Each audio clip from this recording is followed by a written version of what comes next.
Morning. I appreciate your consideration and approval of Darren's earlier item involving our consultant for the Access program on the design side. I'm excited to report that we are planning to get all of our consultants back working this week. So it's been a long 2 years and since our last pause in April. Obviously, we've been to the market once and closed on funds in October. And what we have been doing on our side with our staff since then is really looking at all of these design segments and breaking them down, like Darren said, into tangible construction projects. So things that I can actually get in my hands, pass off to Jeff and LaDan, and then have you drive through them on the Turner is my ultimate goal. So this morning, just wanted to kind of go over a few of the projects that we are going to be restarting. The list is really no different from what we had originally back from last year, from January to April. There are a couple of additions. One of them is why you had to vote and approve upon the CP&Y extension today. So if you just bear with me here, I'm going to scroll through this a little bit. This is a map that you are all familiar with at this point. This map has been updated this morning on the Access website. And Mr. Barry, to your question beforehand, with the gap in the mileage on those contracts. On this map, as you can click through each one of these segments, it will show you who the consultant is over here on the side, the latest dollar figure we have for that section, and then what status it's technically in. A little bit different on the map going forward here. Everything you see in blue is the entirety of the program. That has not changed. Everything is still there that we had originally shown 2 years ago. Everything you see in yellow is going to be what we have now identified as our active Phase 1 priority projects. These are the ones that we are restarting our design efforts on. And then you'll see a couple that are in orange that are either current construction efforts or future construction efforts that will start here in the next couple months. So if you bear with me, I'll just kind of scroll through a little bit of this, do my best not to make you sick as I do this. I'm going to start up here in the northeast corner. I'm going to try not to zoom in too far. Don't want to break my internet connection here. So this is going to be the interchange up by Adair on the Will Rogers. Currently, that is a partial interchange, so we're coming back with full directional at this location. Moving down the Will Rogers here, these are going to be the river bridges over the Verdigris River. And then a couple bridges here that everybody in Tulsa is well aware of. These are going to be the Hakey Creek bridges, the roller coaster bridges, as I've heard them referred to quite often. So looking forward to getting that one moving as well. I'm going to jump down here to the Indian Nation. There are 4 new interchange projects on the Nation. 2 of them we will be restarting efforts on right now. One of them's up here on the north side. This is Reagan Road. We call the Indianola exit, so it's another partial interchange like what we see at Adair. We're going to come in and make that fully directional. And then down here south, we will be installing a new fully directional interchange at Blanco.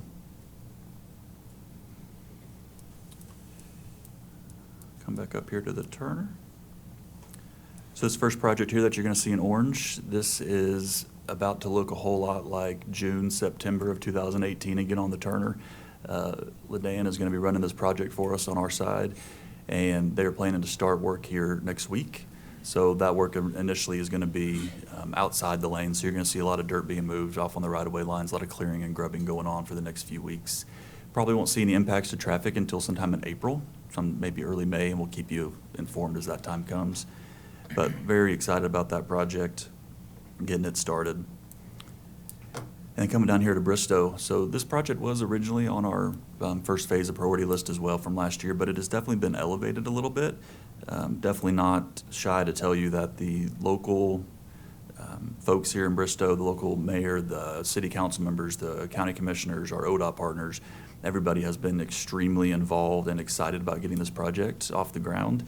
And because of that, it has become one of our top priorities to give it to them. So I'm excited to get that again to a tangible construction project and deliver their constituents and ours a very good project. Coming down here, this is right at Stroud. This is going to be where the service plaza currently sits. This will be reminiscent of what we did at Chandler, where we're going to realign the Turner to the south side of the plaza. So now at Chandler, where it's only accessible from eastbound, this plaza will be only accessible from westbound, and this will have bond funding attached to it.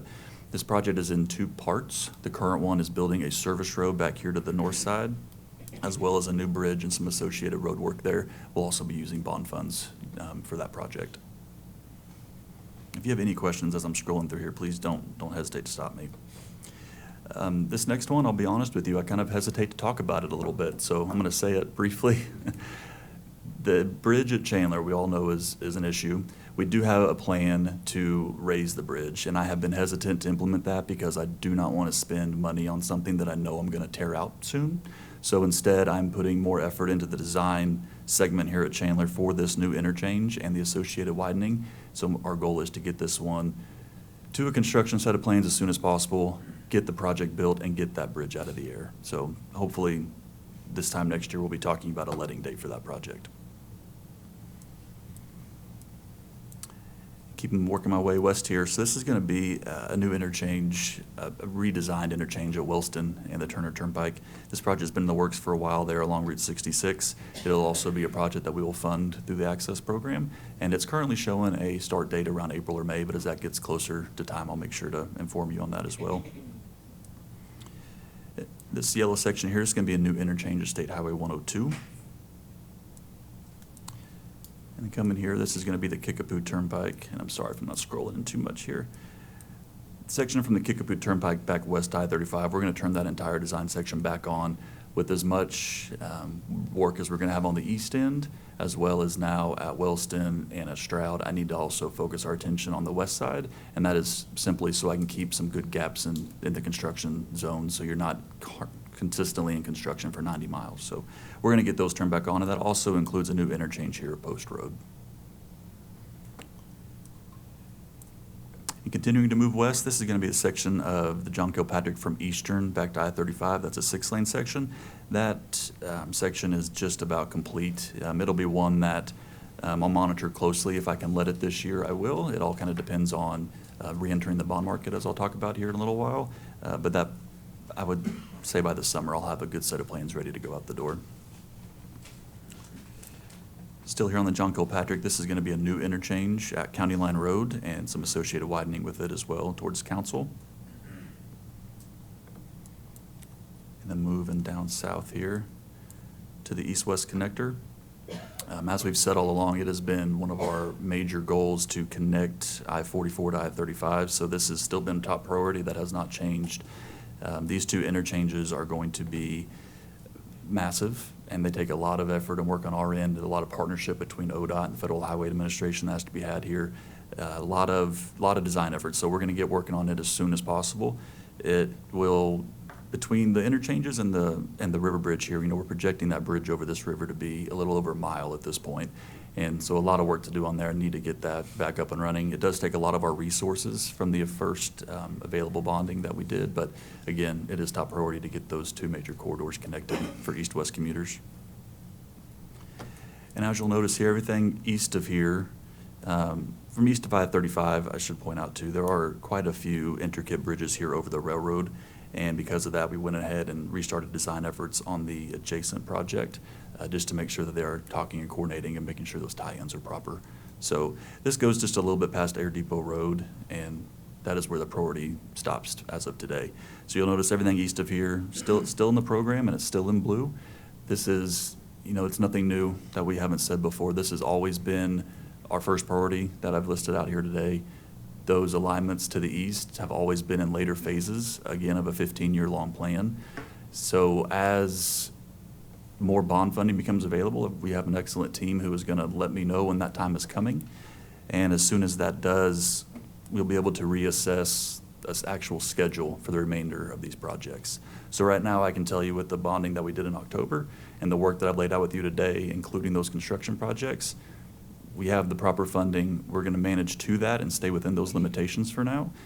Once the team tells me it's time to reenter the bond market, they tell me that dollar value and the date of the closing, I'll be able to put a more definite schedule to the rest of this program.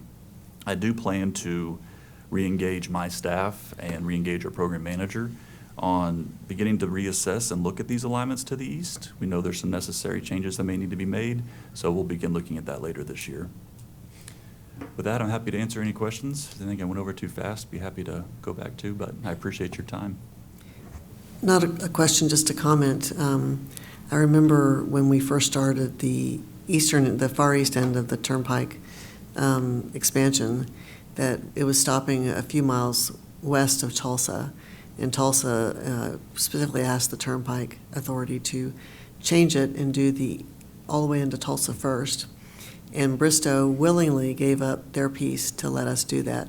So I'm really happy that we're going to be able to now go back and do what we were supposed to do in the first place and satisfy the Bristow's needs.